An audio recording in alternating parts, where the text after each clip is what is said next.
Magandang araw po sa inyo, Kabanong, maging sa mga kakibi natin na walang sawang sumusubaybay at sumusuporta sa YouTube channel na ito. Mapakikinggan nyo ngayon ang kwento ni Mang Paeng na isang matandang albularyo at ang kanyang pakikipagsapalaran sa mga kampo ng kasamaan. Sa isang malayong probinsya naninirahan ang nasabing matanda.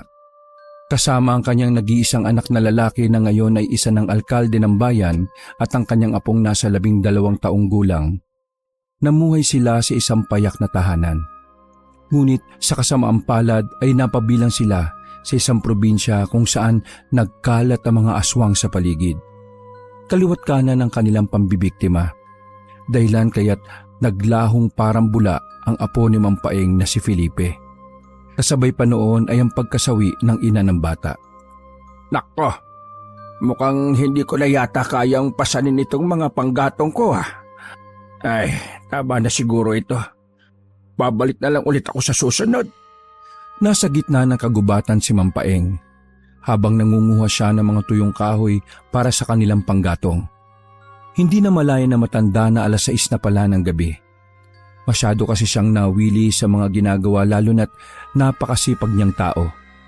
Pagkatapos bungkusin ni Mang Paeng ang mga naipon niyang panggatong, dahan-dahanan niyang pinasan ang mga ito. Saka nagsimulang maglakad pabalik sa kanilang tahanan. Ay, naka. Lumubog na yata ang araw. Dumidilim na pala ang paligid Ay, kailangan ko nang makauwi kaagad kasi baka nakabalik na ang anak ko mula sa munisipyo. Tsaka kung kumakalam na ang sikmura nun. Binilisan na nga ni Mang Paeng ang pagakbang. Habang naglalakad ang matanda, biglang kumunot ang kanyang noo nang marinig ang ilang kaluskos mula sa kanyang likuran. Hindi na niya ito pinansin sa umpisa dahil baka ligaw na hayop lang. Ngunit hindi tumigil ang kaluskos.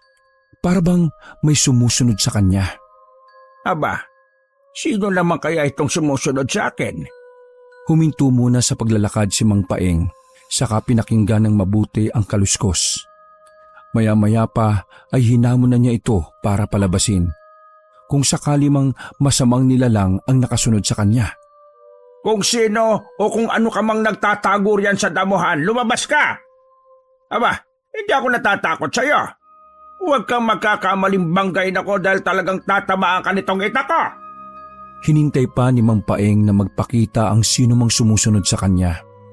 Pero isang tapik sa balikat ang gumulat sa matanda. Naku naman, ikaw lang pala. Maring Salvasyon, ginulat mo naman ako. Akala ko kung sino na. Si Aling Salvasyon ang kilalang manghuhula ng kanilang probinsya. Malapit din siyang kaibigan ni Mang Paeng at halos magkasing tanda lang sila. Paeng, nagbalik na sila. Agarang kumunot ang noo ni Mang Paeng sa sinabi ng matandang manghuhula. Anong sinabi mo, Salvasyon? Nakita ko, nagbalik na sila. Sino ang nagbalik? Alam mo kung ano ang ibig kong sabihin, Paeng. Nako, ano ba pinagsasabi mo riyan, Salvasyon? Mag-iingat ka sa pagbabalik nila. Dahil sa pagkakataong ito, mas malalakas na sila kaysa sa dati. Ang mga aswang ba ang tinutukoy mo? Oo, Paeng. Sila nga. Paano mo naman nasabing nagbalik na sila? Naubos ko na silang lahat 3 taon na ang nakalilipas. Hindi mo sila naubos. Labis nang naguluhan ng matanda, lalo na't inuulit pa talaga ni Aling Salvasyon ang kanyang sinabi. Napakaseryoso na matandang manghuhula. Sinasabi ng mga mata nitong may nagbabadyang panganib ang darating sa buhay nila. Walang pasabing umalis si Aling Salvasyon sa harap ni Mang Paeng. Nagtataka man ang matandang albularyo sa kung ano ang ginagawa ng manghuhulang yon sa kagubatan, hindi na lang niya ito pinansin. Itinuloy na ni Mang Paeng ang paglalakad hanggang sa makalabas siya ng kagubatan at makauwi sa kanilang bahay. Pagkarating niya, naroon na nga si Filemon, ang nag-iisa niyang anak na alkalde ng kanilang bayan. May mga kasama itong iba pang mga politiko.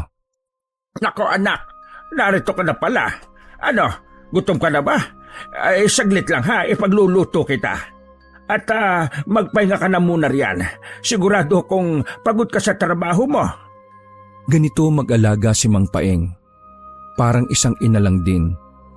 Matagal na kasing pumanaw ang kanyang asawa, kaya siya na rin ang nagsisilbing ina at ama ng kanyang anak.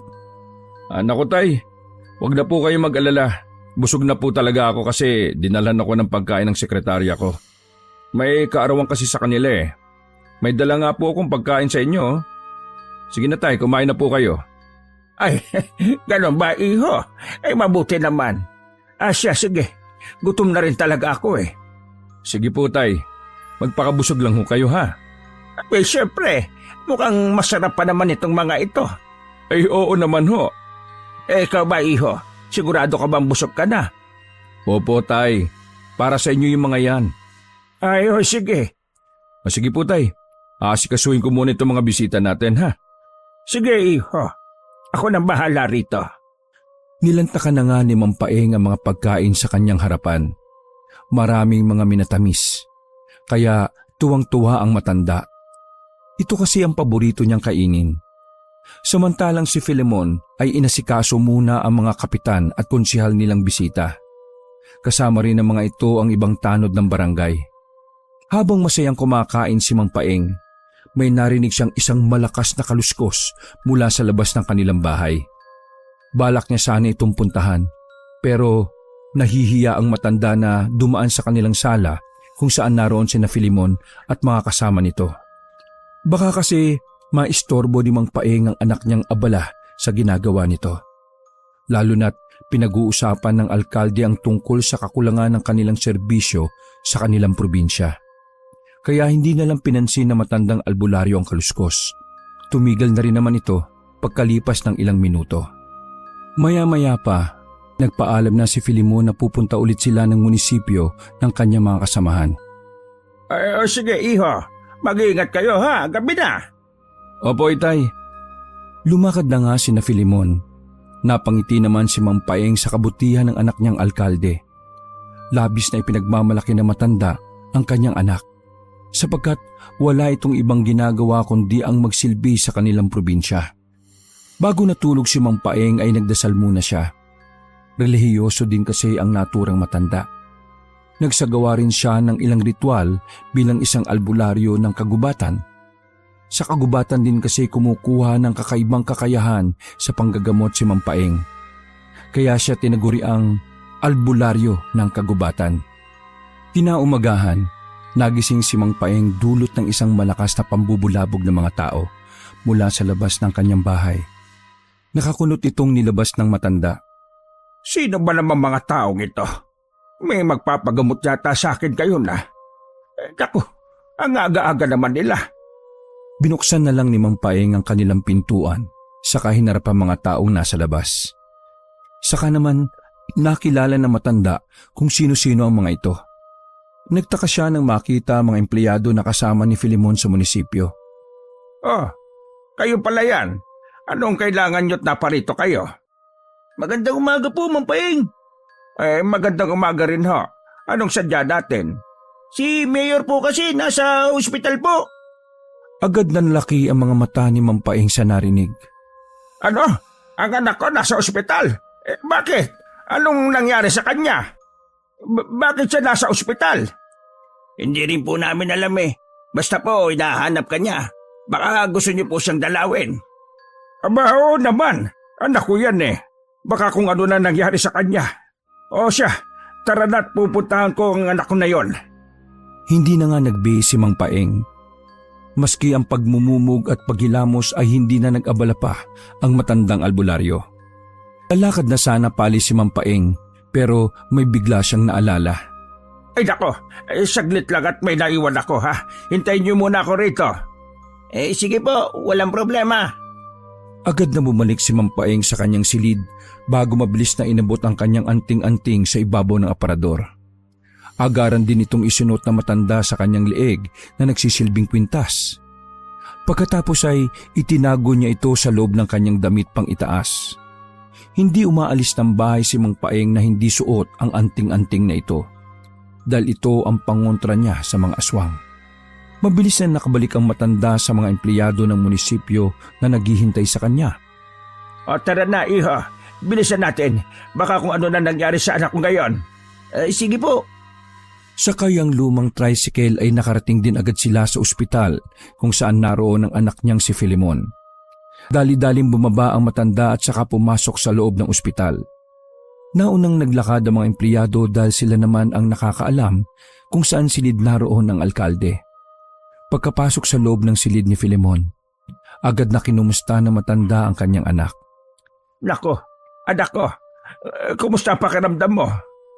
Magandang umaga po, Itay. Medyo mabuti na po ang pakiramdam ko ngayon. Mabuti naman kung ganon. Ikaw talaga, pinag-alala mo kung bata ka. Hindi ka pala umuwi kagabi. Ano bang nangyari sa'yo? Hindi na po ako nakauwi sa dami ng trabaho ko. Sa munisipyo na po ako nakatulog. Sige. Ano nga nangyari sa'yo at nadala ka rito sa ospital? Ano po kasi, Itay? Ano? Uy, pinakakaba mo naman ako Sabihin mo na kagad, iho. Kanina pong madaling araw, habang lumalanghap ako ng sariwang hangin sa labas ng munisipyo, may sumugod po sa akin Ano? May sumugod sa'yo? Aba, ang lakas naman ng loob ng taong yan na sugurin ng anak kong alkalde ng bayan.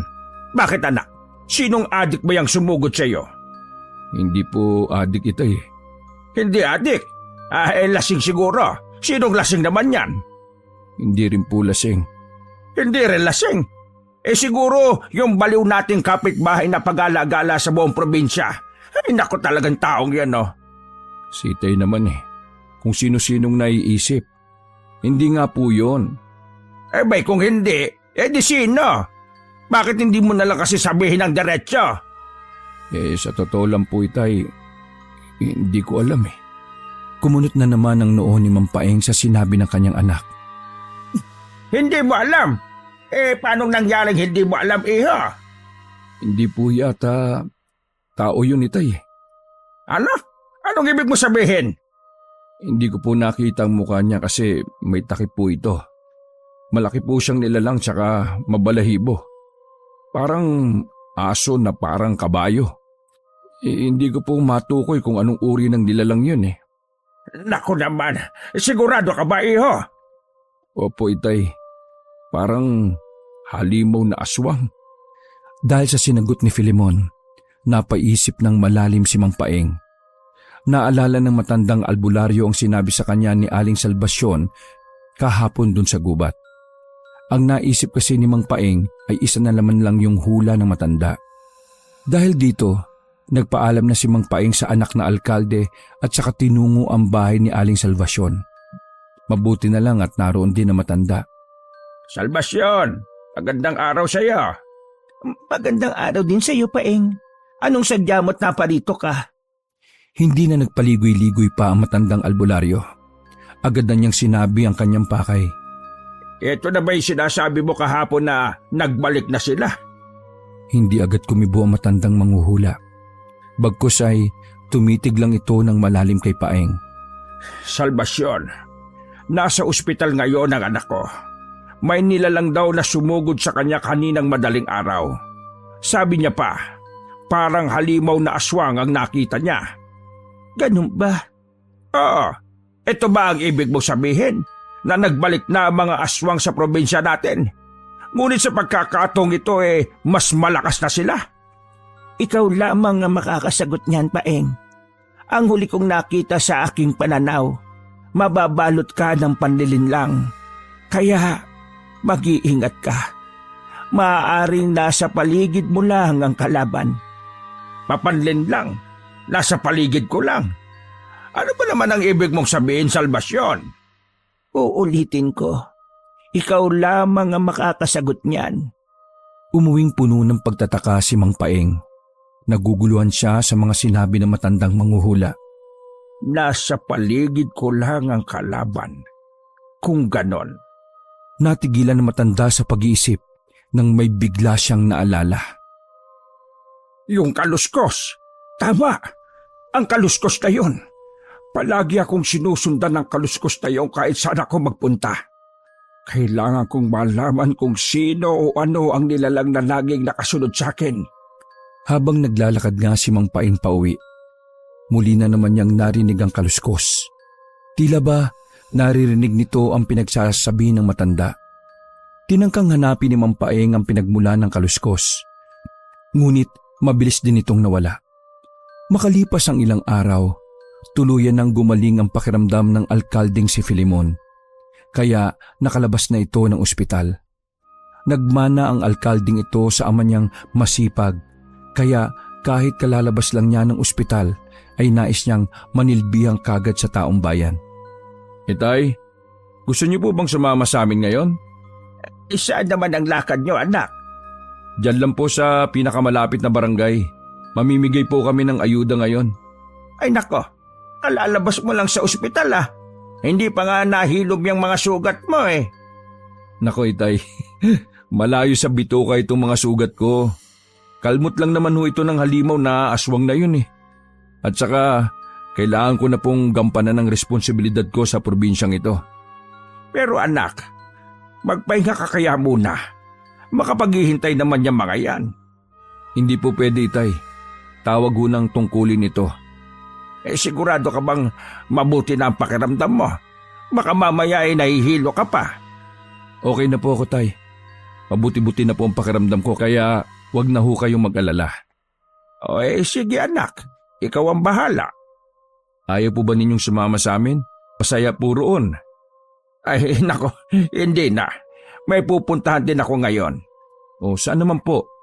Sa kagubatan, iho. Mangunguha ko ng mga halaman para sa panggagamot ko. Malapit na kasi ako maubusan eh. Sige po. Mag-iingat po kayo tay ha. Anak, mag-iingat din kayo. Nako, baka sugurin ka na naman ng nilalang na yon. Hindi na po yun itay. Tatamaan na siya nitong revolver ko. Pasalamat siya at hindi ko ito nadala nung nakaraan. Nagtawanan na nga lang ang mag-ama. Pagkatapos ay tuluyan ang nagpaalam si Filemon. Dumiretso na ang mga lalaki sa kabilang barangay kung saan naghihintay ang kanyang mga kasamahan sa politika. Samantala, nagtungo muna si Mang Paeng sa pinakamalapit na sementeryo upang dalawin ang puntod ng yumao niyang asawa. Hindi nakalimutan na matanda ang anibersaryo ng pagkamatay nito. Nakaupo na nga si Mang Paeng sa harapan ng puntod ng kanyang asawa habang kinakausap ito.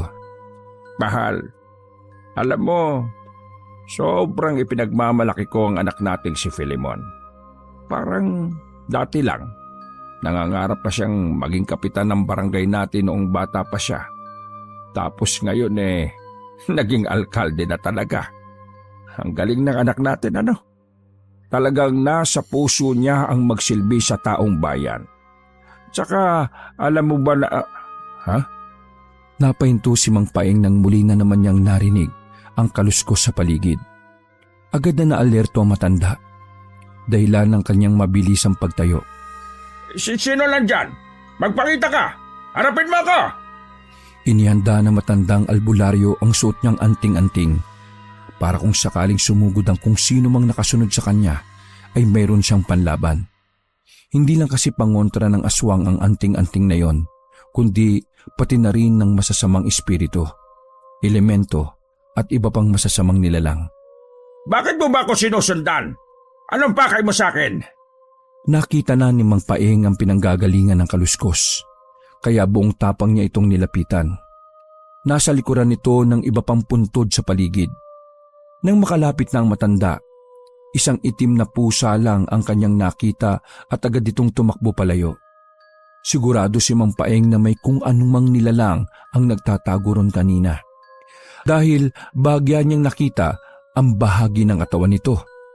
Ngunit ngayon, nakatakas na naman ang naturang nilalang na parabang takot malapitan ng isang katulad ni Mang Paeng. Nakakunot noong bumalik si Mang Paeng sa puntod ng kanyang asawa. Saka ito muling kinausap. Alam mo mahal, nagsisimula na rin akong kabahan sa mga pasimpleng nangyayari ngayon. Una, laging may sumusunod sa akin na hindi ko alam kung ano o sino kasi lagi namang nawawala sa tuwing tatangkain kong harapin. Ikalawa, sinugod ang anak natin ng isang hindi pa matukoy na kung anong uri ng nilalang. Sugutan pa nga siya ngayon At ang ikatlo, yung mga hula ni kumari nating Salvasyon. Hindi ko alam kung anong tinutukoy niya sa mga hula niyang yon. Ewan ko ba, pero masama ang kutob ko rito. Tumahimik ng ilang sandali si Mang Paeng, saka muling nagpatuloy. Walang pakialamang matanda kahit nagbabadyang bumuhos ang ulan. Malimig na rin ang simoy ng hangin. Anumang sandali ay bubuhos na ang malakas na ulan. Pero hindi ito pinansin ni Mang Paeng. Ang mahalaga sa kanya ay maramdamang muli niyang makapiling ang yumaong asawa. Ay, siya nga pala, mahal. 3 taon na ang nakalilipas. Pero hanggang ngayon hindi ko pa rin matagpuan ang nag-iisa nating apo na si Felipe. Itong si Filimon naman, itinuon na lang yata niya ang buo niyang atensyon sa pagsisilbi sa taong bayan para makalimutan niya yung pagkawala ng kanyang anak. Basta ako, umaasa pa rin akong buhay pa si Felipe. Kahit sinasabi nilang na biktima na siya ng mga aswang, hindi pa rin ako naniniwala. Bumuntong hininga na lang si Mang Paeng sa kalungkutan na biglang pumasok sa kanyang puso. Napakabait ng bata nitong si Felipe. Masipag din at mapagmahal, kaya mahal na mahal siya ng kanyang lolo. 3 taon na ring hinanap ni Mang Paeng ang nawawala niyang apo. Pero hindi niya talaga ito mahanap-hanap. Gayunpaman, buo pa rin ang loob ng matanda na balang araw ay makikita niyang muli si Felipe. Maya-maya pa ay nakita ni Mang Paeng ang 3 lalaki na may dalang bulaklak.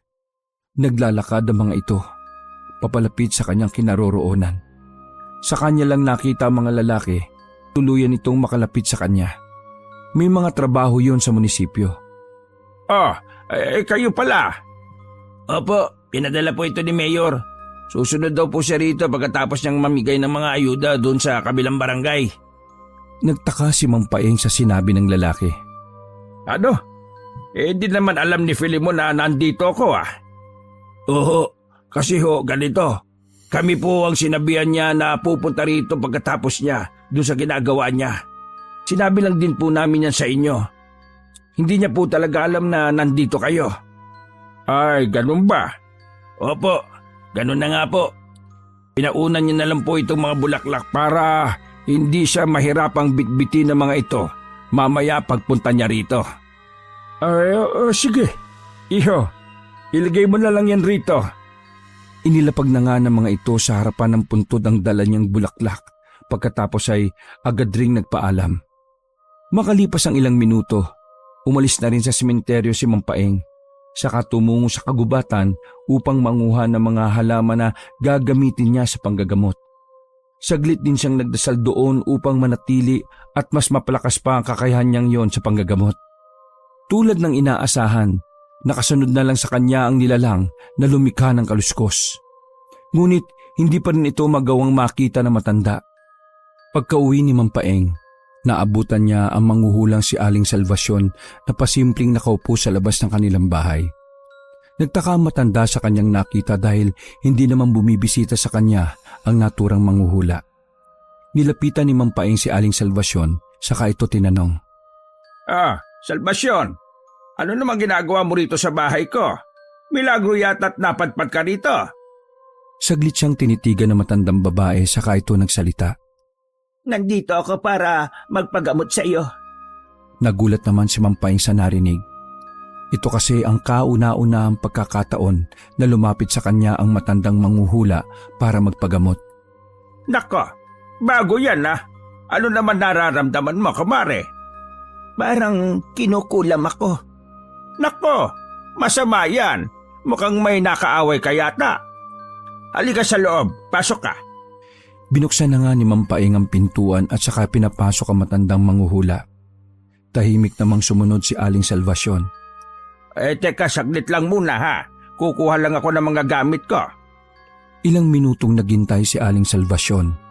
Inilibot muna ng matandang manghuhula ang kanyang paningin sa paligid, saka kumunot ang kanyang noo nang may maamoy siyang kakaiba. Hindi nagtagal, bumalik na rin si Mang Paeng.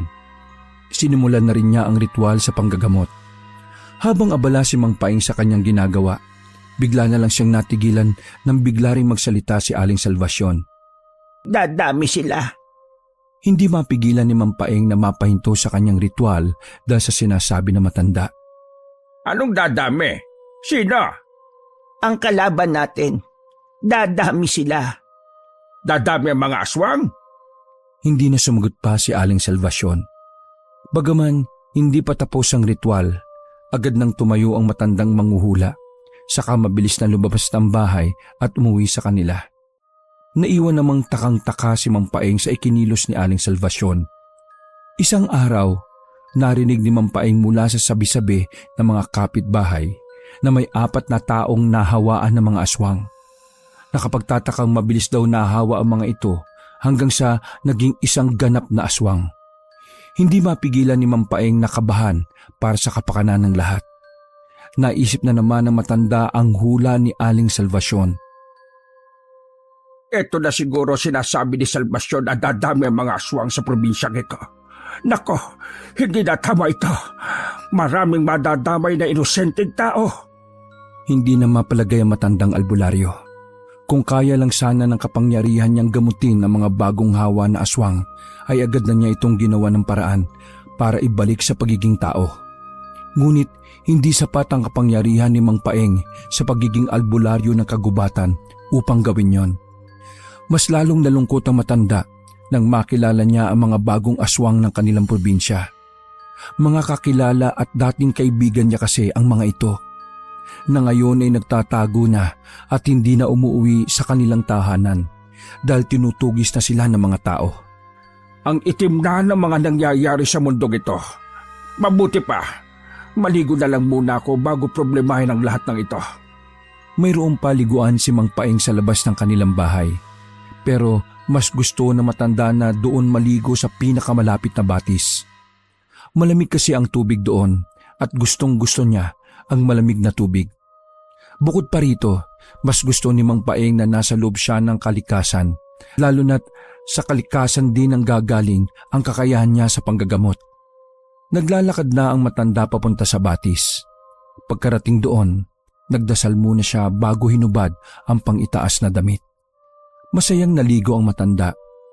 Dahil sa malamig na tubig, tila nakalimutan ni Mampaeng ang panganib na nangyayari sa kanyang paligid. Masyado siyang naaliw sa yamang tubig na ito ng kalikasan. Hanggang sa muli na naman niyang narinig ang kaluskos. Kahit saan siya magpunta, talagang sinusundan ng matanda ng nilalang na yon. Dahil dito, bumilis ang pintig ng kanyang puso. Huminto muna si Mampaeng sa pagligo at saka dahan-dahan niyang nilapitan ang pinanggagalingan ng kaluskos. Suot niya pa rin ang kanyang anting-anting at sa pagkakataong ito, umaasa ang matanda na makakarap na niya ang nilalang na laging nakasunod sa kanya. Kahit natatakot na si Mampaeng, ay pinatatag pa rin niya ang kanyang sarili. Malaman lang kung ano o sino ang nilalang na yon. Sino ka ba? Bakit lagi mo akong sinusundan? Anong kailangan mo sa akin? Bakit ba ayaw mong ipakita ang sarili mo sa akin? Nagsasalita si Mampaeng habang naglalakad papalapit sa kinaroroonan ng nagtatagong nilalang.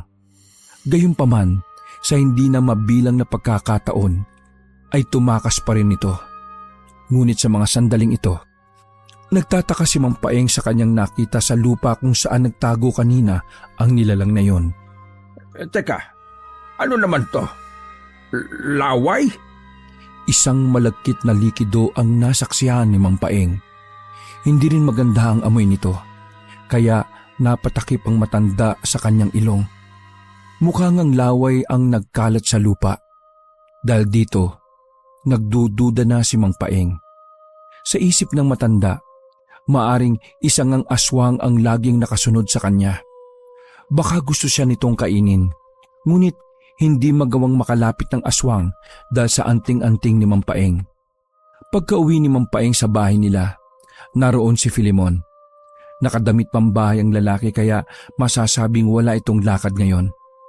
Doon ay nakapag-usap silang dalawa pagkatapos magbihis na matanda. Naghahanda ng merienda si Mampaeng habang kinakausap ang kanyang anak. Napansin na matanda ang pagbagsak ng balikat ni Filemon. Pagod kasi ang alkalde sa dami niyang trabaho at tungkuling kailangang gampanan. Anak, kumusta naman ang trabaho mo? Ayos lang naman po, Itay. Sigurado ka ba? Mukhang malaki na yung eye bags mo, oh. Yung eye bag mo, may eye bags rin. Lagi po kasi akong kulang sa tulog dahil sa tungkulin ko eh. Ay, oo naman, iho. Halatang napapagod ka na. Siguro'y magpahinga ka naman paminsan-minsan. Kaya nga po, hindi muna ako pumasok sa munisipyo ngayon. Magpapahinga muna ako kahit isang araw lang. Yan, tama yan anak. Nako, hindi ka pwedeng mapagod ng husto. Baka magkasakit ka pa. Hindi pwedeng magkasakit ang alkalde ng probinsyang ito. Ngumiti si Filemon sa sinabi ng kanyang ama. Handa na rin ang kanilang merienda na tinapay at juice. Inilapag na ito ni Mang Paeng sa mesa. Sabay naman silang kumain. Maya-maya pa, nagsalita na naman si Filemon. Itay, narinig na ba ninyo yung bagong balita ngayon sa probinsya natin? Anong balita? Meron bang bagong balita, anak? May bago na naman daw pong tao na nahawaan ng mga aswang. 3 raw po sila. Ano? Totoo ba yan, iho? Baka naman sabi-sabi lang din. Hindi po. Totoo po ito. Sa katunayan nga nagpunta sa opisina ko kahapon yung pamilya ng isang bagong aswang.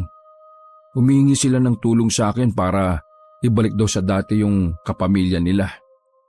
Tapos, anong ginawa mo, iho? Yun nga po. Ano naman ang may tutulong ko ron? Hindi ko rin naman alam kung papaano. Tulong pinansyal lang naman po ang kaya ko, Itay. Pero yung pabalikin sa pagiging tao ang aswang, kalokohan po yun. Ano ko, may kapangyarihan? Hindi ko na po alam kung anong dapat kong gawin para sa mga taong ito. Napaisip si Mampaeng sa sinabi ni Filemon. Maging ang matanda, hindi rin malaman ang gagawin.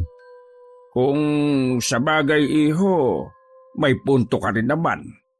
Hindi mo na siguro responsibilidad ang bagay na yan. Ibang usapan na kasi ang tungkol sa mga aswang, anak. Baka mamaya mapahama ka pa kung manghihimasok ka sa problema nila. Pero Itay, kailangan ko pa rin gumawa ng hakbang para matulungan sila. Aba, paano mo naman gagawin yon, anak? Matutulungan po ba ninyo ako rito? Ano? Baka po kasi may nalalaman kayong gamot na pwede nating ibigay sa kanila. O kaya po, pangontra sa mga aswang para malabanan po natin ang mga nilalang na yan. Nako, hindi ko kaya yan, anak. Albularyo lang ako. Wala akong kakayahang labanan ng mga aswang. Kaya nga po albularyo kayo. Kahit gamot lang po na pwede nating ibigay sa mga bagong nahawa na aswang. Baka kaya pa natin silang ibalik sa dati. Napabuntong hininga si Mampaeng sa hinihingi ng kanyang anak. Kahit gusto niya ring tumulong, wala naman siyang alam kung papaano gawing posible ang gustong mangyari ni Filemon. Anak, pasensya ka na talaga ha. Pero hindi ko kaya yan Bagsak ang balikat na yumuko si Filemon sa sagot ng kanyang ama. Sige po, Tay. Ayos lang po. Iniba na lang ni Mang Paeng ang usapan para hindi na mamroblema pa roon ng anak. Siya nga pala, anak. Tungkol pala dun sa apo kong si Felipe. Tila napukaw naman ang atensyon ni Filemon nang marinig ang pangalan ng kanyang anak. Bakit po, Tay? Anong tungkol sa kanya? Kailan kaya natin siya mahahanap? Nako, Tay. Sobrang abala ko na po kasi talaga.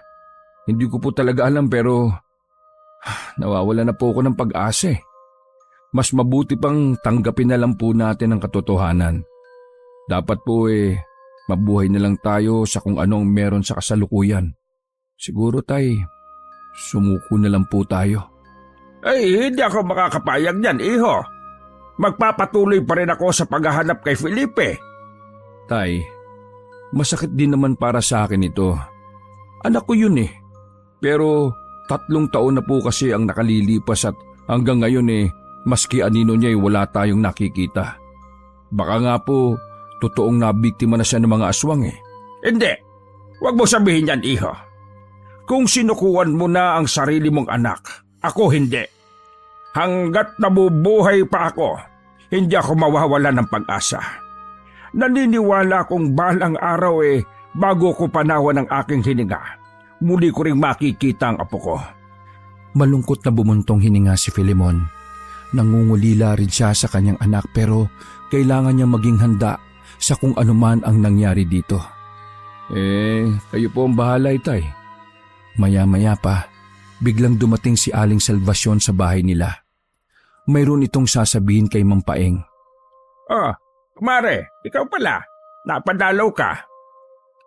Di bali na lang, Paeng. Sa susunod na lang. Nagtaka ang mag-ama sa ikinilos sa matandang manghuhula. Pribado kasi sana ang pag-uusapan nila ni Paeng, ngunit nang makitang naroon sa bahay nila ang alkalde, ay bumati lang si Aling Salvacion kay Filemon at saka agarang umalis. Tila ba iniiwasan ng babae ang anak ni Mang Paeng? Anong nangyari doon kay Aling Salvacion, Itay? Di ko rin alam, iho. Malay ko ba sa matandang yon? Sige po. Muntik ko na rin palang makakalimutan. May dadalawin po ako ngayong empleyado kong may sakit. Nako, napakabait mo naman talaga, anak. Talagang dadalaw ka pa sa kanila. Opo, ganun na nga po. Masipag din naman kasi yun. Dadalang ko lang ng ilang prutas. Sige, Itay. Mauna na po muna ako sa inyo, ha? Sige, iho. Mag-iingat ka. Marami ng aswang sa paligid ngayon. Nako, dapat doble ingat ang gagawin mo, ha? Itay, walang laban na mga yan sa revolver ko. Alam naman po ninyong dinadala ko na ito ngayon kahit saan man ako magpunta. Ay, sige. Lumakad na nga palis ng bahay si Filemon. Pagkaalis ng lalaki ay siya namang pagkarinig ni Mang Paeng sa malakas na kaluskos. Hindi kumilos ang matanda at pinakiramdaman niya lang ito ng husto. Lumipat ng pwesto ang kaluskos mula sa likuran ng kanilang bahay hanggang sa tapat ng bintana. Pabilis ang pintig ng puso ni Mang Paeng. Kinakabahan siya nang wala sa oras. Hindi maintindihan ng matanda kung bakit kinakabahan siya sa mga sandaling ito. Gayong sobra naman siyang matapang noong nakaraan. Balak kumakbang ni Mang Paeng papunta sa kusina upang kumuha ng itak. Ngunit bago niya pa man magawa yon, singbilis ng kidlat na bumukas ang kanilang bintana at pumasok mula roon ang isang malaking halimaw. Nako, mahabaging langit! Ano ito? Hoy, lumayo ka sa akin! Layo! Dahil sa pagkataranta na matanda, natabig ng kanyang kamay ang florera sa gilid at agad itong nabasag pagkabagsak sa sahig. Umungol ng bahagya ang halimaw nang sa wakas ay nagkaharap na rin sila ni Mang Paeng. Oo, ito ang laging sumusunod sa matanda. Kung ano-anong santo na ang tinatawag ni Mang Paeng upang palayuin sa kanila ang naturang halimaw. Ngunit hindi ito lumalayo. Umalis ka na rito sa pamamahay ko!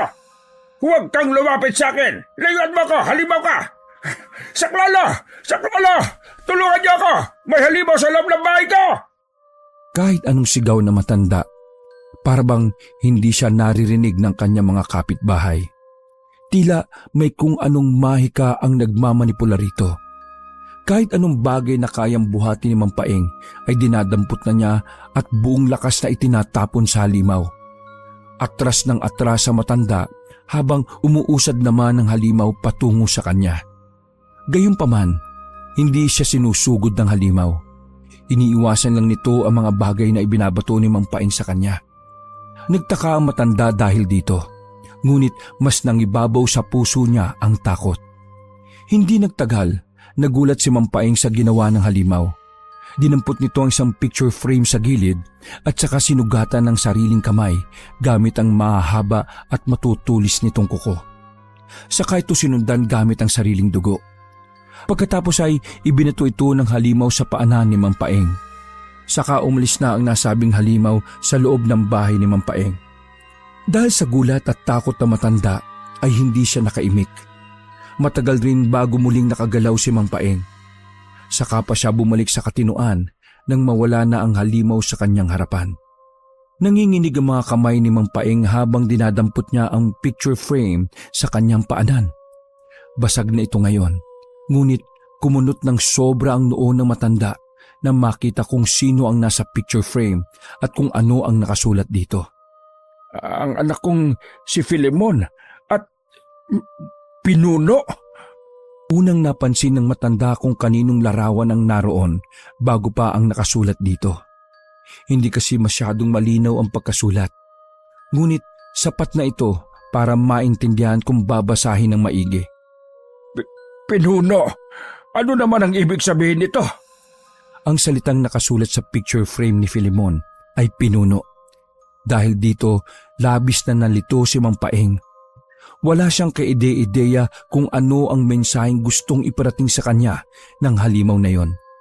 Dahil dito, palihim na nagtungo si Mang Paeng sa bahay ni Aling Salvacion. Daladala niya ang picture frame ni Filemon at balak niyang ipakita ito sa matanda na manghuhula upang alamin kung ano ang ibig sabihin nito. Pagkarating niya roon, ganun na lang ang gulat ng matanda nang matunghayang nagsisiiyakan ang mga tao sa labas ng kanilang bahay. Nako, anong nangyari dito? Bakit pa naiiyak ang mga taong ito? Lumapit si Mang Paeng sa kumpulan ng mga tao at doon niya na nga nakita ang wala ng buhay na katawan ng matandang manghuhula. Tuloy ay nagulantang si Mang Paeng sa kanyang nasaksihan. Nako, Salvacion! Anong nangyari sa kanya? Padaanin niyo ako! Tabi! Tabi! Pilit na isinisiksik ni Mang Paeng ang kanyang sarili. Makalapit lang sa bangkay ni Aling Salvacion. Nang magtagumpay ang matanda, ay halos hindi na nga siya makahinga dahil sa gulat. Hindi makapaniwala si Mang Paeng sa nakikita niya ngayon. Kanina lang ay nanggaling pa si Aling Salvacion sa bahay nila. Pero ngayon ay wala na itong buhay. Nabiktima po siya ng mga aswang. Nagulat si Mang Paeng nang may biglang nagsalita mula sa kanyang likuran. Nang lingunin niya ay bumungad sa kanya ang umiiyak na si Lucian, ang lalaking anak ni Aling Salvacion. Iyo, anong nangyari sa iyong ina? Paano siya nabiktima ng mga aswang? Hindi ko po nakita.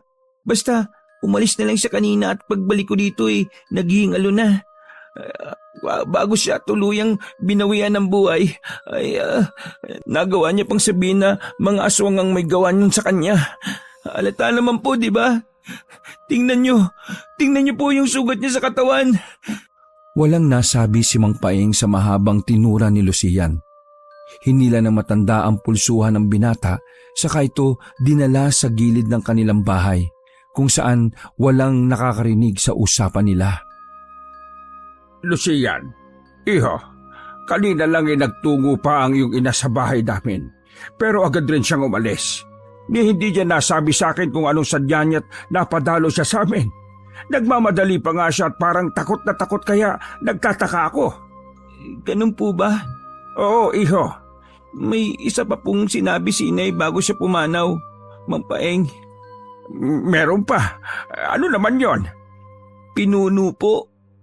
Dagli ang kumunot ang noo na matanda nang marinig ang sinabi ni Lucian. Ano? Pinuno? Anong ibig mo sabihin? Hindi ko rin po alam eh. Pero kahapon po, nabanggit niya rin sa akin ang salitang yan. Hindi nga lang niya nilinaw. Bakit? Ano bang sinabi ni Kumare? Ganito po kasi. Sinubaybayan niya pong hulaan kayo. Ako? Bakit naman? Ewan ko po. Basta sinabi niya sa akin kahapon na may nakita siyang 3 bagay sa inyo. Ano-ano naman ang mga iyon, iho? 3 hula po. Una, ang inakala ay itinuring na patay ay buhay. Ano? Anong ibig sabihin yan? Hindi ko rin po alam eh. Basta sinabi niya lang yun. Kung ganon, ano naman ang ikalawa? Mapandin lang daw po. Maputi sa panlabas pero maitim sa loob. Liwanag at dilim. Ang ikatlo naman, yun ang salitang pinuno. Lucian, hindi kita maintindihan. Maging ako po hindi rin maintindihan kung anong ibig sabihin inay sa mga hula niya. Siguro po, kaya niya kayo pinuntahan kanina para ipaalam sa inyo ang mga bagay na ito. Maaaring ganun na nga, iho. Ewan, bakit bigla siyang umalis? Nahiya siguro sa anak ko. Nako, naroon po pala si Mayor sa inyo. Hayaan nyo na. Pag-aaralan ko po ang lahat ng nahulaan ni Inay. Total, unti-unti ko na rin namang namamana yung kakayahan niyang yun eh. Umuwing litong-lito si Mang Paeng. Nakalimutan na nga niyang ipakita kay Lucian ang daladala niyang picture frame ni Filimon na may nakasulat na salitang pinuno. Pagkagat ng dilim, maagang natulog ang matanda. Hindi na niya hinintay na makauwi si Filimon dahil may isang bagay ang biglang pumasok sa isipan ni Mang Paeng. Isang pagdududa. Ngunit hindi niya kayang tanggapin ang pagdududang ito. Kaya sinikap niyang matulog na lang muna. Hindi nagtagal, nakatulog na rin si Mang Paeng. Paeng? Kumaring Salvasyon, anong ginagawa mo rito? Paeng, may kailangan kang malaman. Malaman? Ano naman yon? Ang pinuno. O bakit? Anong meron dyan? Ang nabasag na picture frame. Alam mo rin pala ang tungkol doon. Sa bagay, manghuhula ka nga pala. Bakit pa ba ako nagtataka? Naku naman oh. Ang pinuno ay ang nasa larawan na yon. Ano? Anong sinasabi mo riyan, Salvasyon? Ang anak mong si Filimon, siya ang pinuno ng mga aswang. Aba, nasisira ka na yata ng bait, kumare. Alam mo ba kung ano mga sinasabi mo? Ang apo mong si Felipe ay buhay.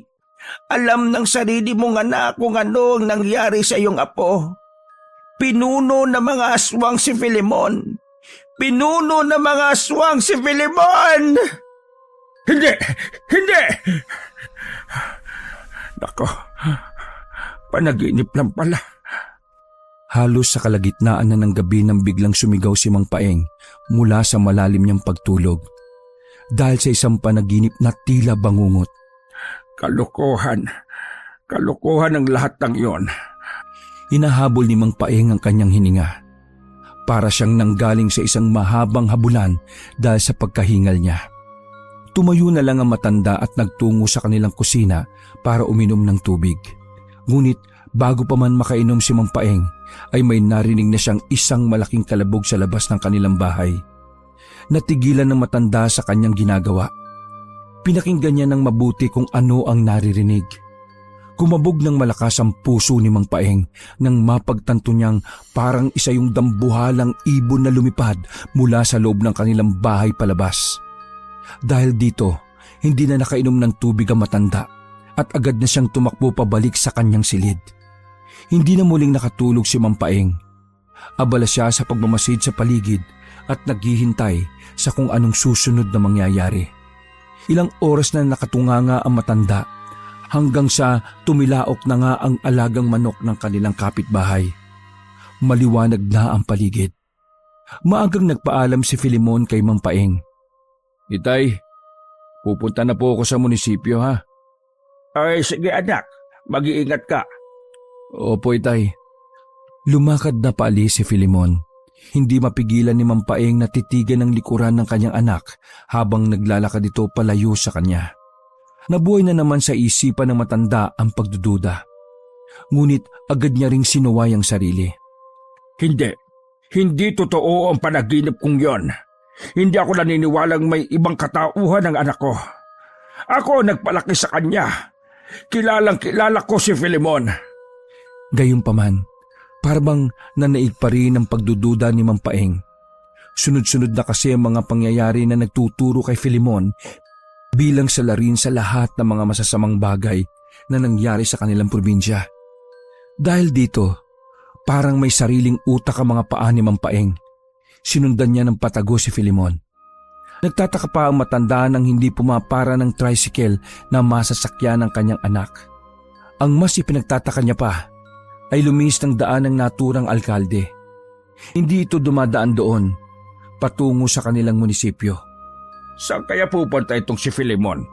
Bakit naglalakad lang siya at palagi rin siyang lumilinga sa kanyang paligid? Nahihirapan tuloy ako magtago habang sinusundan siya. Pabulong-bulong lang si Mang Paeng habang kabadong sinusundan ang kanyang anak. May kahabaan ang kanilang nilakad hanggang sa makarating sila sa isang abandonadong gusali na nakatirik sa tahimik na lugar. Walang masyadong taong dumadaan dito kaya walang anumang ingay ang maririnig sa paligid. Nagtago muna si Mang Paeng sa likuran ng isang malaking puno sa harap ng abandonadong gusali. Ilang segundo pa ang lumipas. Nakita niyang may sumunod sa kanyang anak mula sa loob ng gusali. Laking gulat na matanda sa kanyang nakita. Teka, sila yung mga bagong nahawa na aswang ah. Nakalimutan ni Mang Paeng na bumulong. Kaya agad siyang napatakip ng kanyang bibig. Mabuti na lang at hindi narinig ang boses ng matanda. Hindi rin naman kasi ito ganun kalakas at medyo malayo rin ang pinagtataguan niyang puno mula sa gusaling yon. Sa kabilang banda, hindi matanggap ni Mang Paeng ang nakikita niya ngayon.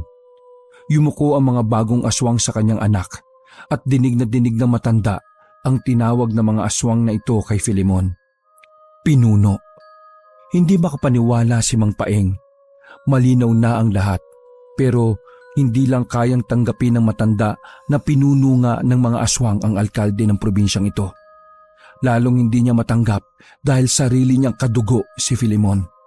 Dahil sa gulat ang matanda, hindi niya namalayang nakalika siya ng isang ingay dahil dito. Agarang nagsiningo ng mga aswang sa kinaroroonan ni Mang Paeng at mabilis siyang pinuntahan ng mga ito. Agaran namang napatakbo ang matanda palayo sa lugar na yon. Sa kabutihang palad, hindi siya naabutan ng mga ito. Dumiretso agad si Mang Paeng sa kanilang bahay at balak niya sanang ikandado ang mga pintuan. Ngunit nagulantang ang matanda sa naabutan niya ron sa loob. Ha? Filemon? Hindi makapaniwala si Mang Paeng sa kanyang nakita. Naroon lang naman si Filemon at nakangising naghihintay sa kanya. Ang tagal naman ninyong makabalik itay. Saan ba kayo nanggaling? Hindi kaya ng katawan ni Mang Paeng ang panginginig dulot ng kakaibang boses ni Filemon. Nakakakilabot itong pakinggan. Yung tipong hindi mo nagugustuhin pang marinig dahil nakakasira ng katinoan. Filemon, anong nangyayari? Bakit nandito ka na kaagad? Hindi ba't naroon ka pa kanina sa abandonadong gusali? Ano? Anong abandonadong gusali ang pinagsasabi mo, itay? Hindi kita maintindihan. Lalong kinabahan si Mang Paeng sa mapaglarong sagot ni Filemon. Tila ba nililinlang na naman siya ng kanyang anak at nais pa nitong magkunwari. Ngunit hindi nagtagal, agad nang humalakhak ng malakas si Filemon. Parang halakhak ng isang masamang halimaw. Kinakabahan man ay sinika pa rin ni Mang Paeng na magtanong. Napabuntong hininga siya ng malalim at napatingin ng diretsyo sa kanyang anak. Filemon, anak, tapatin mo nga ako. Totoo ba yung nakita ko kanina? Sadya niya munang inantala ang kanyang pagsasalita. Tila nagdadalawang isip kung itutuloy niya pa ang gagawing pagtatanong. Hanggang sa buong tapang niyang inihayag ang nasa kanyang isipan. Anak, totoo ba? Totoo ba na pinuno ka ng mga aswang? Bago pa man makasagot si Filemon, biglang bumukas ang kanilang pintuan at iniluwa nito ang binatang anak ni Aling Salvacion na si Lucian. Mang Paeng, lumayo kayo sa alkading yan! Lucian, bakit ka nandito? Ikaw ang umalis dito. Nandito po ako para sabihin sa inyong alam ko na ang sagot sa lahat ng hula ni Inay. Habang natataranta sina Lucian at Mang Paeng, nakangisi naman si Filemon dahil may dalawa na siyang mabibiktima sa mga sandaling ito. Umalis ka na rito, Lucian, dali! Hindi po! Alam ko na! Si Mayor Filemon! Siya ang tinutukoy na pinuno ng mga aswang! Siya ang mapaninlang, Mang Paeng! Higit sa lahat, siya ang may hawak sa apo ninyo ngayon! Hindi po nawawala ang apo nyo! Hindi siya patay! Buhay siya! Ang lahat ng ito'y dahil sa anak ninyong pinuno ng mga aswang! Lucian, ang sabi ko umalis ka na rito!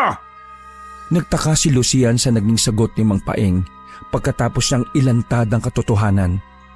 Inaasahan ng binata na magugulat ng gusto si Mang Paeng, ngunit hindi ito nangyari. Sino ba naman kasi ang magugulat kung alam na ng matanda ang katotohanan? Ano? Tapos ka na bang magsalita, bata? Kinilabutan si Lucian sa bawat salitang lumalabas mula sa bibig ni Filemon.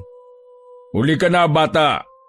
Malas mo lang at tumuntong ka pa sa teritoryo ko. Magpaalam ka na ngayon sa huling segundo ng iyong buhay. Akmang susuguri ni Filemon si Lucian, Ngunit mabilis na kumilos ang binata at sinabuyan niya si Filemon ng isang likidong pangontra sa mga aswang. Napahiyaw si Filemon dahil sa sakit na dinulot nito sa kanyang balat. Mampaeng, tayo na po! Umalis na po tayo rito! Hindi lang ng binata ang pulsuhan ni Mampaeng, saka inakay ang matandang palabas ng bahay. Ngunit agad silang hinarang ng mga nasasakupang aswang ng alkalde. Nako, paano na ito? Sa isang utos mula kay Filemon, mabilis na sumalakay ang iba pa niyang mga alagad sa binata. Sinubukan pa nitong manlaban, ngunit nakubabawan siya ng dalawa pang kalaban. Gamit ang kanilang matatalas na kuko ay pinagkakakalmot nila ito, hanggang sa binutas nila ang tiyan nito. Dahilan ng agad na pagkasawi ng binata. Duguan pa itong nakahandusay sa sahig. Sobra namang nasindak si Mampaeng sa mga nangyayari, kaya hindi na rin niya nagawa pang makasigaw. Halos nakalimutan na rin niya kung paanong huminga dahil sa matinding takot at kaba para sa sarili niyang kaligtasan. Oh, saan ka pupunta, Itay? Hindi ikaw si Filemon. Hindi ikaw yan. Hindi ikaw ang anak ko. Mabilis na tumakbo ang matanda. Hinabol siya ng mga aswang. Ngunit hindi siya magawang lapitan at kagati ng mga ito dahil sa suot niyang anting-anting. Tanging si Filemon lamang ang may kakayahang kalabanin ng kanyang ama dahil sa walang epekto sa kanya ang anting-anting ni Mampaeng. Ang magagawa lang ng mga aswang na humahabol ngayon sa matanda ay hulihin siya at dalhin sa kanilang pinuno na alkalde ng probinsya. Dumiretso si Mampaeng sa kagubatan. Kahit alam ng matanda na walang makatutulong sa kanya roon dahil walang ibang tao. Pero yun na ang pinakaligtas na lugar na naisip niya. Sa loob kasi ng kagubatan ay maaaring lumakas si Mampaeng. Dito nagmumula ang kapangyarihan ng kanyang anting-anting at hindi lang para manggamot kundi para na rin pangontra sa mga aswang. Nararamdaman ni Mampaeng na makakatulong ang kagubatan para magawa niyang labanan ang mga aswang. Bukod pa rito, mas maigi na rin sa gitna ng kagubatan sila magtutuos nang sa gayon ay wala ng ibang inosenteng tao ang madadamay. Habulin niyo ang matandang yan! Huwag niyo na munang papatayin! Iharap niyo siya sa akin! Galit na sigaw ni Filemon. Hindi alam ni Mampaeng kung ano ang pinagmumulan ng galit ng kanyang anak. Wala siyang maisip na dahilan. Gayunpaman, walang balak si Mampaeng na lumayo ng tuluyang kay Filemon. Nanghingi lang siya ng tulong mula sa kapangyarihan ng kagubatan bilang albularyo. Pagkatapos ay haharapin niya ng buong puso't tapang si Filemon upang tanungin kung ano ang nangyari sa kanya. Nais ding malaman ng matanda kung nasaan ang apo niyang si Felipe. Ang pagiging buhay ng kanyang apo ang nagbibigay ng pag-asa kay Mampaeng na harapin ang kanyang anak na pinuno ng mga aswang. Espiritu ng kagubatan, bigyan mo ko ng lakas upang harapin ang lahat ng mga kampo ng kadiliman. Huwag mo akong pababayaan. Nakaluhod na si Mampaeng sa lupa, sa gitna ng kagubatan. Tila ba wala na siyang pakialam na nasa paligid ang mga aswang na humahabol sa kanya. Hindi nagtagal, nararamdaman na ni Mampaeng ang pagpasok ng lakas sa kanyang katawan. Sa pagkakataon ding ito, nagsidatingan na ang mga aswang at pumaligid na ito sa kanya. Hindi nga lang sila makalapit dahil sa suot niyang anting-anting at taglay na panibagong lakas. Habang nakangisi ay dahan-dahang naglakad si Filemon palapit sa kinaroroonan ng kanyang ama.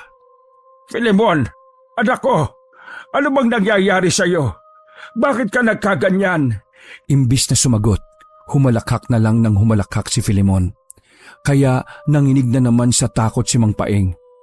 Gusto mo ba talagang malaman? Hindi sumagot si Mampaeng.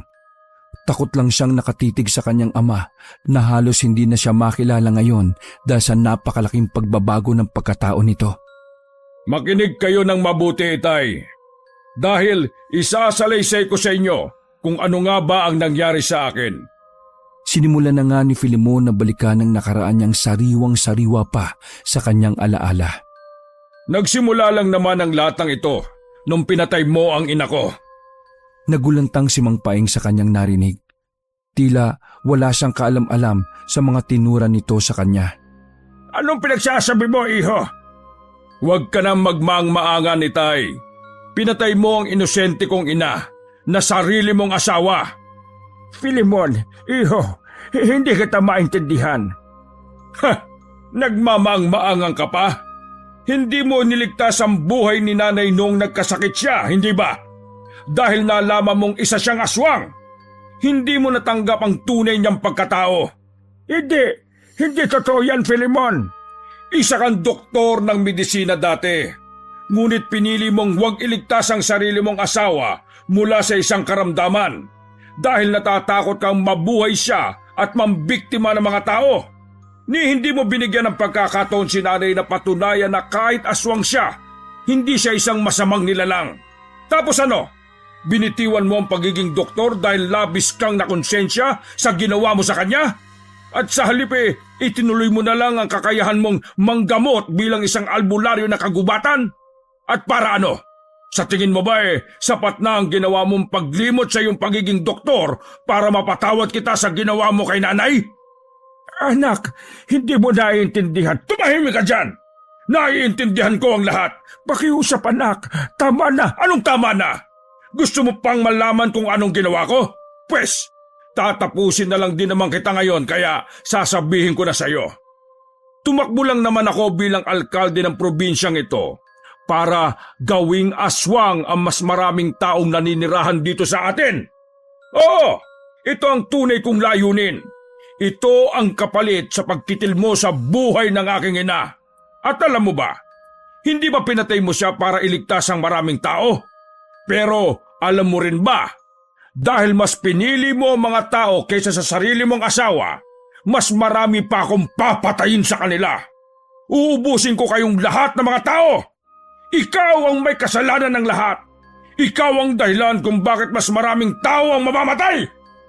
Paulit-ulit kong ipamumukha sa iyo ang bagay na yan bago pa man kita tapusin. Hayan, tingnan mo, yung mga alagad ko. Nagkalat na sila sa buong baryo. Napalingon nga si Mang Pael sa kanyang paligid. Naroon nakapalibot nga sa kanila ang malaking hukbo ng mga aswang na pinamumunuan ni Filemon. Dahil doon ay bagyang napatras sa kanyang kinalalagyan na matanda. At siya nga pala, pagkatapos kitang tapusin, isusunod ko na ang lahat ng tao sa baryong ito. Pati na rin ang mga kalapit baryo. Sabay tawa ng malakas si Filemon habang masamang nakatitig sa kanyang ama. Anak, hindi ikaw yan! Hindi ikaw yan! Ha! Ito pa nga pala. Alam mo na ba kung ano ang nangyari sa iyong apo? Agad na naalerto ang diwa ni Mang Paeng nang banggitin na ni Filemon ang tungkol sa sarili niyang anak na si Felipe. Bakit? Nasaan ang apo ko? Anong ginawa mo sa kanya? Anak mo yon! Huwag kang atat, Itay. Sasabihin ko sa iyo sa isang kondisyon. Ano yon? Sabihin mo sa akin. Kailangang may mamatay na isa sa ating dalawa. Ano? Filemon, anak, pwede ba? Itigil mo na ang pagtawag sa akin ng anak? Dahil matagal na kitang kinalimutan bilang ama ko. Noong nawala sa akin si inay, tinuring na rin kitang nasa hukay. Nasaktan ng labis si Mang Paeng sa sinabi ni Filemon. Hindi na nga namalayan na matanda ang pagtulo ng butil ng kanyang luha. Gayunpaman, pinilit niya pa ring labanan ng sariling emosyon. Batid niyang wala ng ibang paraan upang mailigtas niya ang kanyang apo. Yun ay ang tapusin ang buhay ng kanyang nag-iisang anak na si Filemon.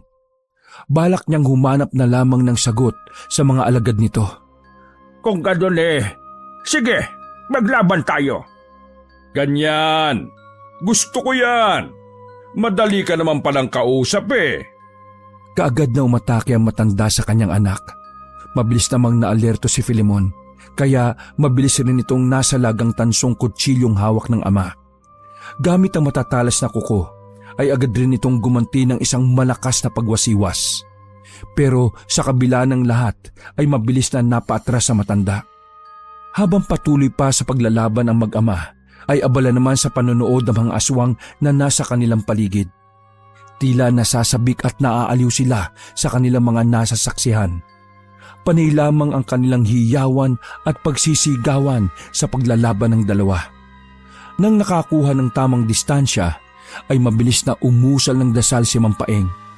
Samantalang napahalakak lamang ng malakas si Filemon. Batid niya ang gagawin ng kanyang ama, kaya umusal rin siya ng matataas na antas ng dasal. Ang kanilang pisikalang labanan ay napunta sa pagtutunggali ng kanilang mga dasal at orasyon. Bagyang matitigil ang isa, sabay magpapakawala ng tigal po ang isa. Halos pantay lamang ang bawat pag-opensa at bawat pagdepensa. Walang sino man sa kanila ang nagpapadaig. Sa bawat paglipas pa ng ilang sandali, ay unti-unti na ring nakikita ang kalamangan ng anak. Wari, pinaglalaruan lamang pala nito ang kanyang ama. Mukhang walang laban sa akin ang pagiging albularyo mo, tanda.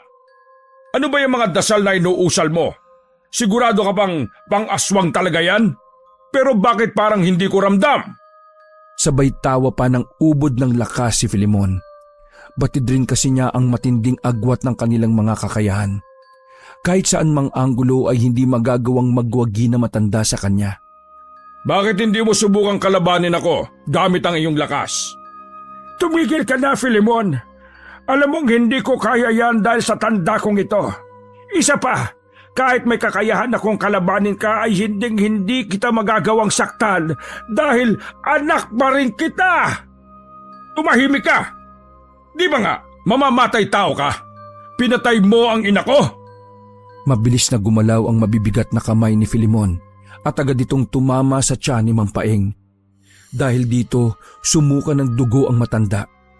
Napangisi naman si Filemon sa kanyang nakita. Gayunpaman, hindi nakaramdam ng galit si Mampaeng para sa kanyang anak. Filemon, iho, makiusap. Tumigil ka na. Alalahanin mo kung sino ka talaga. Ha! Pinapatawa mo ba ako, tanda? Siyempre, ako si Filemon, ang batang aswang noon na namatayan ng ina dahil sa kagagawa ng sarili niyang ama. Hindi nga totoo yan. Tanggap ko ang iyong ina sa kabila ng pagiging aswang niya. Matagal ko nang alam ang lahat ng bagay na yon. Talagang hindi ko lang kinayang iligtas ang buhay niya. Wala na akong nagawa dahil Diyos na ang nagkaloob na mangyari yon. Ilang beses ko siyang sinubukang iligtas, pero nabigo ako. Kaya, patawarin mo ako, anak. Patawarin mo ako. Umiiyak na paliwanag pa ni Mampaeng sa kanyang anak. Tumahimik ka! Wala na akong pakialam pa sa mga paliwanag mo! Sinungaling! Isa pa, wag na wag mong babanggitin sa akin ulit ang sinasamba nyo. Kung ayaw mong ora mismo, ay kitling ko ang buhay mo! Anak, pakiusap. Kahit sabihin mo na lang sa akin kung nasaan ang apo kong si Felipe. Humalakak na naman si Filemon. Magsasalita na sana ang lalaki ngunit isang malakas na alulong ang pumigil sa kanya. Sabay-sabay silang napalingon sa nilalang na dahan-dahang lumapit sa kanila. Ang mga aswang sa paligid ay mabilis na nagbigay ng daan dahil sa takot. At kasali na rito si Filemon. Halatang natatakot si Filemon sa nilalang na ito na isang halimaw. Ang halimaw na sumugod sa kanya kaya siya na ospital noon. At ito rin ang halimaw na pumasok sa loob ng bahay ni Mampaeng upang ibigay sa matanda ang mensaheng nakasulat sa picture frame. Hindi nagtagal, isang salita ang binitiwan ng halimaw na ito na siyang gumulantang sa kanila. Kumusta po? Takang-taka habang napatitig na lamang si Mampaeng sa bagong dating na aswang. Hindi niya rin basta mawari, pero kahit hindi pa man tuluyang nagpapakilala ang nasabing nilalang, ay may ideya na kaagad ang matanda. Ito ay ang pinakamamahal niyang apo, ang pinakamatagal niya nang hinahanap at palaging iniisip. Ilang taon na rin kasi ang lumipas buot nang mawala ang batang si Felipe. Wala man lang kaalam-alam si Mampaeng na itinago lamang pala ito ng kanyang anak na si Filemon sa loob ng mahabang panahon. Para lasunin na rin ang isipan nito at magalit rin sa matanda. Subalit sadyang matalino ang binatang si Felipe. Dahil nagawa niyang matuklasan ang lahat ng maitim na balak ng kanyang ama. Yun ay ang gawin siyang parte ng pagiganti nito kay Mampaeng. Kaya parehas sina Felipe at kanyang ina ang hinanggaw ni Filemon. Subalit hindi ito kinaya ng ina ng bata, kaya agaran rin itong nasawi. Samantala, matagumpay naman ang pagiging aswang ni Felipe. Nang matuklasan ng lahat ng ito, ay kaagad na tumakas ang bata. Mag-isa na lamang siyang nagpalakas at palihim na binabantayan ng kanyang lolo. Si Felipe ay may matinding galit rin pala sa kanyang sariling ama. Ikaw ba yan, apo? Opo, Lolo. Ako po ito, ang apo po ninyo. Apo, ikaw nga! Nakagigimbal man ang itsura ni Felipe. Walang pag-alinlangan at mabilis siyang sinalubong ng yakap ni Mampaeng. Kitang-kita ang matinding pananabik niya sa binata. Walang humpay ang paglandas ng kanilang mga luha na tila hindi pa rin kapani-paniwala. Hindi pa man nagtagal ang ganong eksena nang matigilan bigla si Felipe. Bigla na lang napasandal sa kanyang balikat ang matanda. Dahilan para kutuban ng masama ang binatang aswang. Paglingon niya sa kanyang likuran, napanganga na lamang siya nang makita ang kanyang ama. Nakatayo na ito roon at tinusok na ng kanyang matatalas na kuko ang tiyan ni Mampaeng. Dahilan para muli itong mapasuka ng dugo. Lolo! Sigaw ni Felipe ng ubod ng lakas. Bigla na lang umagos ang kanyang luha sa kanyang mga mata. Tama lang yan sa kanya. Bago pa niya lasunin ang isipan mo. Niyakap na lamang ng binata ang katawan ng kanyang lolo. Sa mga oras na yon ay talagang hindi niya matanggap ang pagkawala nito. Magbabayad ka sa ginawa mo! Magbabayad ka! Nangangatal na sigaw ni Felipe. Sabay baling nito sa kanyang ama. Hayop ka talaga! Mamamatay tao ka, talagang demonyo ka! Masyado kang nabulag sa paghiganti at kapangyarihan! Tama na, anak. Tara na. Ubusin na natin ang lahat ng tao sa lugar na ito. Tayo ang magkauri at sila ang dapat na maubos. Tumahimik ka! Ito ang saluin mo! Papatayin kita! Isang patusok na kalmot ang pinakawalan ng binata sa kanyang ama. Sadyang pinuntirya nito ang kanyang puso. Subalit dahil sa pagiging alerto ni Filemon ay madali niyang naiwasan ang pag-atake. Ngunit hindi pa rin nagpaawat si Felipe. Malalakas at magkakasunod na kalmot ang pinakawalan nito sa kanyang ama. Waring tuluyan niya na talaga itong tatapusin. Nang matanto ni Filemon na nilamon na ng matinding galit ang kanyang anak, ay wala na rin siyang pagpipilian pa. Dahil kung hindi niya siseryosohin ang laban, ay siya naman ang masasawi sa kanilang labanan. Tama na! Tumigil ka na, anak! Tama na! Sinabing tama na eh! Mistulang nabingi na lamang ang binatang si Felipe. Sa halip na pakinggan at tugunan pa ang ama, ay nagpatuloy lamang siya sa kanyang ginagawa. Panay lamang ang palitan ng kanilang bawat pag-atake. Buong gilas at buong lakas nilang ibinigay ang kanilang makakaya. Ngunit dahil sa nabulag sa matinding kapangyarihan si Filemon, inutusan na nito ang ilan pang kawal para atakihin ang kanyang anak.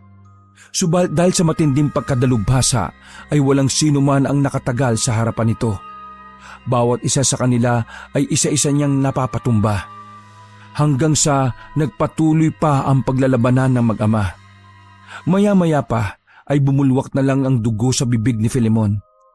Tuluyan nang bumigay ang kanyang katawan dahil sa tindi ng mga pinsalang natamo nito. Napahagulgol na lamang sa matinding pag-iyak ang binata habang pinagmamasdan ang buong kapaligiran. Nagkalat ang maraming bangkay ng mga aswang sa buong paligid. Napukaw na lamang ang kanyang atensyon nang mapansin niya ang mahinang paggalaw ng kanyang lolo Paeng. Kaya dali-dali niya itong tinungo para suriin ang kalagayan nito. Himalang sa natamo nitong malalim na sugat sa tiyan ay nagawa pa rin itong mabuhay. Dahil doon ay wala na siyang sinayang na mga oras pa. Mabilis niya itong dinala sa labas ng bahay ng isa ring manggagamot. Pero bago pa man yun ay bumalik muna siya sa pagiging tao. Sa kabutihang palad ay nagamot naman ng kanyang lolo. Nang tuluyan na itong gumaling, ay muli silang nagpatuloy sa kanilang pagkakamustahan. Buhat pa noon ay namuhay na sila ng masaya at mapayapa. Wakas.